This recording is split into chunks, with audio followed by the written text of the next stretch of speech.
বাংলাদেশি পণ্যের উপর ৩৭% শুল্ক আরোপ করল যুক্তরাষ্ট্র। যুক্তরাষ্ট্রের প্রেসিডেন্ট ডোনাল্ড ট্রাম্প বিভিন্ন দেশের পণ্যের উপর নতুন করে শুল্ক আরোপ করেছে, যাকে বাণিজ্যিক যুদ্ধ হিসেবে আখ্যায়ন করছে অনেক দেশ। ট্রাম্পের এই সিদ্ধান্ত বাংলাদেশি পণ্যের উপর শুল্ক বাড়িয়ে ৩৭% করা হয়েছে। এতদিন দেশটিতে বাংলাদেশি পণ্যের উপর গড়ে 15% শুল্ক ছিল। বাংলাদেশের প্রধান দুই রপ্তানি বাজারের একটি যুক্তরাষ্ট্র। বাংলাদেশের প্রধান রপ্তানি পণ্য তৈরি পোশাকের একটি বড় অংশ রপ্তানি হয় দেশটিতে।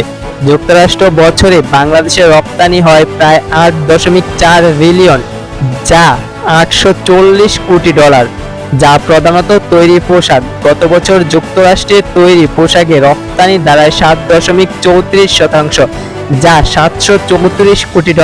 নতুন করে উচ্চমাত্রার এই শুল্ক আরোপ বাংলাদেশের রপ্তানি, বিশেষ করে তৈরি পোশাক খাতের বড় ধরনের নেতিবাচক প্রভাব পড়বে অর্থনীতিবিদদের আশঙ্কা। ওয়াশিংটনে স্থানীয় সময় বিকেল ৪টা হোয়াইট হাউসের সংবাদ সম্মেলন করে নতুন করে শুল্ক ঘোষণা দেন মার্কিন প্রেসিডেন্ট। হোয়াইট হাউসের রোজ গার্ডেনে উপস্থিত সাংবাদিক সমবেতদের উদ্দেশ্যে তিনি বলেন, আজ খুব ভালো খবর থাকবে। এ সময় দর্শক সারি থেকে করতালি দিয়ে তাকে অভিনন্দন জানানো হয়। কোন দেশে যুক্তরাষ্ট্রের পণ্য কত শতাংশ শুল্ক আরোপ করেছে, তার পাল্টা তিনি কত শতাংশ শুল্ক আরোপ করলেন সেই তালিকা তুলে ধরেন যুক্তরাষ্ট্রের প্রেসিডেন্ট ডোনাল্ড ট্রাম্প। বুধবার হোয়াইট হাউসের রোজ গার্ডেনের এই দিনকে যুক্তরাষ্ট্রের অর্থনৈতিক দিবস হিসেবে অভিহিত করেন ট্রাম্প।